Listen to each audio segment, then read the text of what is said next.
Welcome to the BBOWT podcast, our local nature-related podcast. Focusing on our three counties, Berkshire, Buckinghamshire and Oxfordshire, we'll be looking at what can be seen locally on your patch and also on what people can do to help wildlife in your own space. Hello everyone, welcome to BBOWT's podcast. And today Andy and I have the pleasure of inviting our colleague Clare Garrity onto the show. Hello Clare. Hi. How are you doing? I work at College Lake Nature Reserve. I'm the education manager there, and mostly I spend my time out with school children, enjoying the reserve. Usually I've got, at this time of year, up to 60 children following me around, having a day of fun and inspiration and engagement out in the natural world.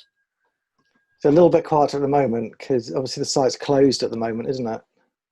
Yeah, it's really strange, and I'm finding it hard being at home, and I'm missing being out on the reserve. I think the thing I'm missing the most is giving the children the opportunity to experience that day immersed in nature. Normally it's full of fun and hands-on and engaging, and missing that connection with them. Yeah, no, absolutely. I think we're all really keen to get back out there now, aren't we? So, but no, thank you for coming on today. And so we usually start the podcast just going round the table, as it were, just to share our wildlife highlight of the week. So I'm going, Andy, what have you been up to this week? What have I been up to? So I'll come back to something I mentioned in a previous podcast, which was the uninhabited sparrow box that I've got in my garden. So I'm really pleased to report that it now has some residents.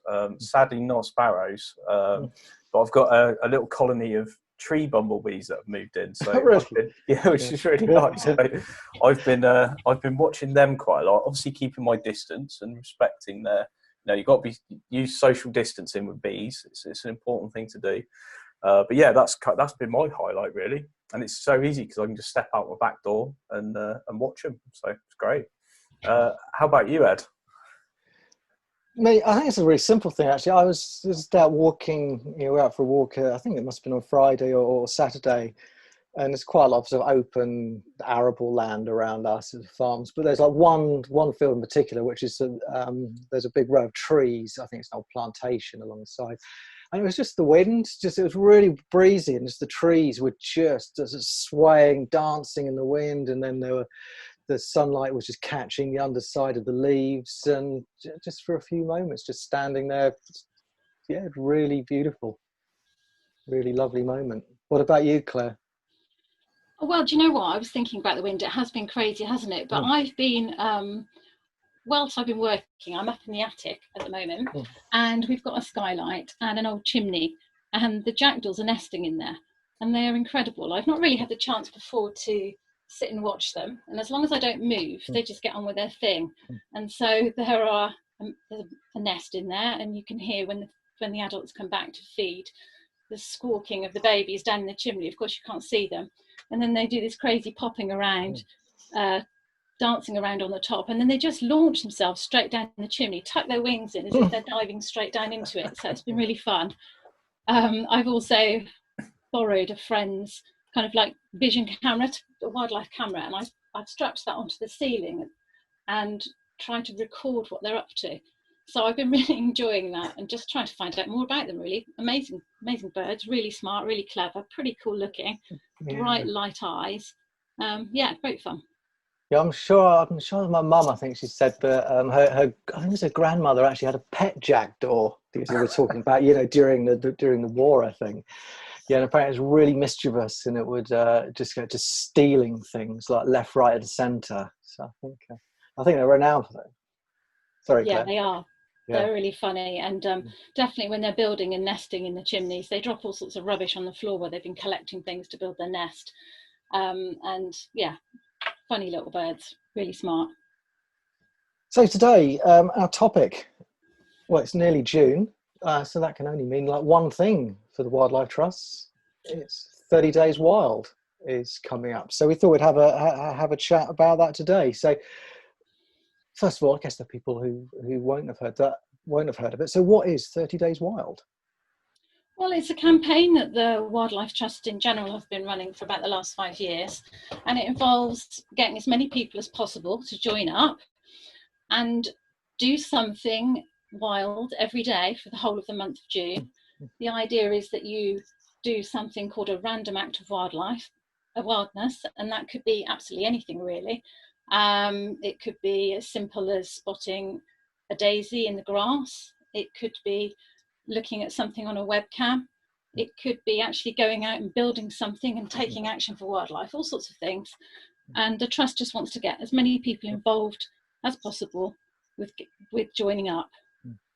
Yeah, and I think the thing is, it's just simple things that everyone can do as well. I mean, it's not asking people to channel their like inner Bear Grylls or anything. These are just sort of simple acts that all ages, abilities, experience can do. Yeah, completely. I mean, the whole point is that it's accessible for everybody. It's completely free. And if you go on and you download the pack, then you can start getting involved as soon as possible. There's lots of fun things to do with it. And have either of you got any sort of favourites, either from, because there is a pack, so you can go on, I think whatever your chosen search engine is, if you look for 30 Days Wild, and you can go along. It's completely free. This year it's all downloadable. You can download a PDF. There's sort of a calendar there where you can sort of write in your random acts of wildness. I think there's posters, there's also loads of suggestions and things you can do. So have you two got any sort of favourites or favourite random acts of wildness that you or your families have done in previous years? I think one of my favourite things is having a look in the pond. We've only got a very little pond, which has only been established probably for just under a year actually. But already I'm starting to see things sneaking around and slurping about in the bottom of it, and I've got a tiny little net so that I can scoop things out. So I've been finding water hog lice already, so I'm already planning to be investigating the pond as part of my 30 Days Wild actions. What about you, Andy? Yeah, I think to come back to how you started at the beginning, Ed, I think mine are really the really simple things. So listening to the wind and just giving myself maybe an opportunity to actually do that for once. It's quite a nice focus, 30 Days Wild, because you realise you don't have to do anything huge, do you? It can be as simple as that, walking down a lane, or listening to a particular bird. And I think that's probably my highlight from previous years. I usually sort of do, or I've tried to in previous years to sign up to Twitter to do 30 Days Wild as well. So just using the hashtag 30 Days Wild, surprisingly. But I've sort of found that I've not managed to maintain it. So my aim this year is to do it every day and tweet about it as well. Yeah, I think that's the whole point. It is about engaging with nature however you want. And certainly when we have the children come on site, lots of children visit on a school trip have never had any kind of engagement with the natural world. And it's not even just the children, the parents that come as well. So it's about trying to connect in lots of different ways, connecting with your head so that you can find out new things, learning new experiences. And I guess almost more importantly with your heart, so that you're feeling a sense of joy, awe and wonder when you're out and about, spotting something you've never seen before, being amazed and wowed by something. And then hopefully the aim of it would be that you want to connect with your hands and you want to go out and do something. You want to go out and find more things out, continue your journey and develop your love and care for the natural world.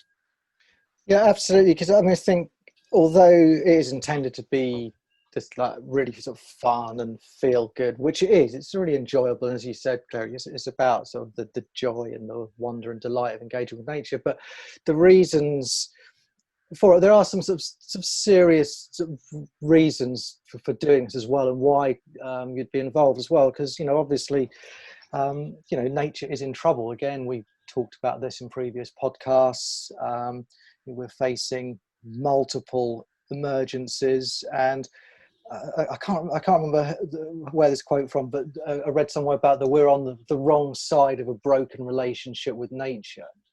And So it is about, isn't it, just getting back and trying to reconnect people to nature, because if we lose that contact with the natural world, then you're not going to be moved to sort of help save it. Yeah, absolutely. I mean, if you experience something, even in a very short, small way, that helps you to feel connected to it and ultimately want to look after it in the future.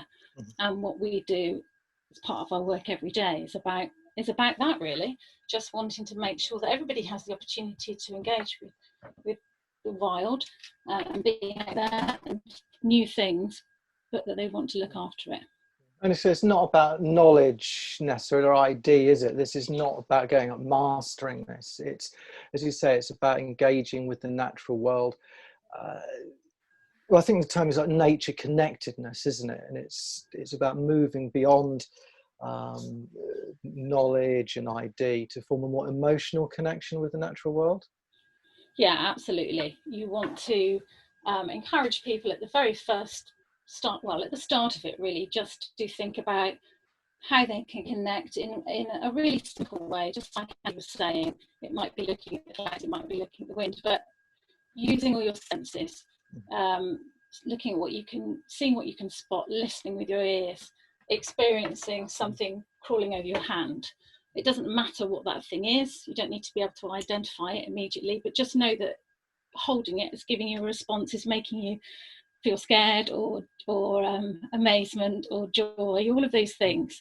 And that's the initial thing that hooks you in. And as soon as you feel that connection, then that's when you want to take further steps.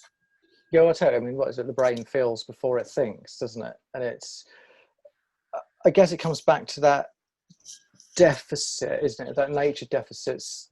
Now, I mean, what is it? There's I guess really, I don't know whether to be sad or angry. You know, what is it? There was that research a couple of years ago that said children spend less time outdoors than prison inmates. And that since the 1970s, the area in which children roam unsupervised has fallen 90%. No. I was just going to say, I completely agree. I mean, I think even for me, I know how much my friends' children explore the outdoors compared to what I did, and I know that the amount of time that I spent outside was reduced compared to my parents' generation. And I think as a wildlife trust, it's really important that we don't make assumptions about people and how much time they spend outdoors, because actually my experience from having the children on site is that a lot of the time it's very, very small amounts of time that they're going out and about. It is for all sorts of reasons, the way that our lives are, the opportunities that different people have, and just the experience of their parents as well. We're saying about this campaign to be for children and for fun, but absolutely it's for every person that's in the family, and adults if they want to join in as well. I mean, I'll be doing it. I haven't got my own children, but I'll be joining in. I'll be doing it because for me, then that, just only enhances my own connection. So we want to try and get as many different people joining in as possible, really. Yeah, absolutely. And I think we're obviously, it's about that connection. And I guess you could ask, well, why is that important? I mean, but there's also, I mean, I think one of the key aims of 30 Days Wild is to increase the health and well-being of participants as well. And I think that's been proven. I think there's obviously a growing and extensive body of research now globally, I think attests to the incredible health benefits of being out in natural spaces. Yeah, I think you're right, Ed. I mean, I think particularly in the situation we're all finding ourselves in at the moment, all of us would say that walk a day and now that chance to get out a little bit more is what's keeping us going a lot of the time. It's what's making us happy. It's what's making us feel a lift in our daily routine. And I think actually probably we would find that more and more people are noticing that they've been missing that in the past. I think, the Wildlife Trust have done, and the people that have done the research behind it have found from surveys and things from the last 5 years that there's whilst of course there's been an increase in the nature connectedness of people, the health boost is huge. And people are feeling happier and It's incredible, isn't it? The results. I mean, because I think there's some research I've read about over the last few years. The fact that being in a green space or somewhere there where trees, it's reducing the incidences of depression, anxiety, heart disease. I think there's more than one bit of research that said that those who have views of trees or green have, are shown to recover quicker when they're in hospital. Long-term exposure to greenness can even have beneficial effects on, I think, brain development. There's all this incredible research, and likewise, I think the research that was produced, I think last week, wasn't it, by the University of Derby, who have been using the surveys that participants in 30 Days Wild have conducted. They've taken out over the last 5 years, and the benefits are, really, really significant. Yeah, I mean, I think there's all sorts of things that's come out of that research in terms of, and it is, like you say, it's very recent. It's only recently come out specifically related to the 30 Days Wild. But yeah, definitely increasing in nature connectedness and increasing of people's pro-nature behaviour after doing it. I think they were saying that after the next 2 months after taking part in June, people's behaviour had changed significantly. They could still feel it was part of what they were doing in their everyday. They didn't want to stop in June, they wanted to carry on. And I think that the impact they found was even more profound if it was people taking part that had that experience in their lives at that time when they started. So they had a very low level of connection with nature, I guess. And as soon as they got involved with that, then the impact on those people was even greater than on anyone else. Yeah, absolutely. And I think that's the thing. So, there are obviously huge benefits for well-being, but there's also huge benefits for wildlife as well in doing this. Ultimately, that's that's so important. So I think the key findings of that report is available on the website as well, on BBOWT's website. I think if you go onto the recent news page, and you can actually download that report, which is really interesting. So Ed, have you signed up? I have signed up. Yeah, I've downloaded it. So I've got my packs. So I'm very keen to, as I say, like Andy, I think in previous years it's been a bit hit and miss, but I've no excuses this year really to get out there and do a little random act of wildness every day. And obviously you don't have to go with the suggestions either, do you? Just come up with your own suggestions. So yeah, completely. I mean, I think that's the whole point of it. I think the more unusual things, that it's nice when if you're able to post what you do on social media posts, then you can see what other people are up to, and that will give you loads of ideas. It doesn't have to be something different every day either. If you find yourself amazed by photographing a flower that you've walked across every single day, and you decide to take 5 days looking at flowers and 5 days doing something else, then that's completely fine. And you can do it as an individual or a family. So I think it's the opportunities are huge, particularly, as you say, in the current situation. So if you want to get involved, yeah, you've just got to, if you just search for 30 Days Wild on the internet, it's being updated all the time. So you just have to keep looking in and checking in, and you can download your free pack and start having a little look now before we start to get to June, so you can make some plans, come up with some ideas, try and inspire one another before you start. Yeah, absolutely. And I was reading, there's an article in the Guardian a couple of weeks ago, I think by Lucy Jones. I think it's got a new book out, Losing Eden, which looks really interesting. And the last line of the article I just thought was just really sort of lovely, really pertinent. And she says, you can find the wild near your home. You can find your place in the family of things, to use the poet Mary Oliver's phrase. There is magic in the seemingly mundane. If you want more, you can find more, and it's free. That's really beautiful. Yeah, it's just lovely words, and it's true. It's the natural world is there for all of us to enjoy. Just a thought, Ed. We want people, if people are putting things on social media, we want them to tag us in and link back to BBOWT if possible, and also use the hashtag 30 Days Wild. It'd be really nice to know how many people are getting involved in the 3 counties, and just to share the stories. Yeah, I'm definitely looking forward to seeing what our local kids and families get up to, and getting involved myself. I might even drag drag out some friends who normally don't want to spend too much time outside. Absolutely. That's the thing, isn't it? About it's just about encouraging other people as well who might not usually want to get involved or think about doing something like this. So it's spread the good word. Brilliant. I'm going to look forward to it. Well, thank you, Claire. It's been a real pleasure having you on today. And if anyone else has any questions about this week's episode or any comments more generally on the podcast, any topics you'd like us to discuss, then please do get in touch via the usual social media channels using the hashtag BBOWT podcast. But until next time, enjoy your week and remember that all our lives are a little bit better when they're a little bit wild.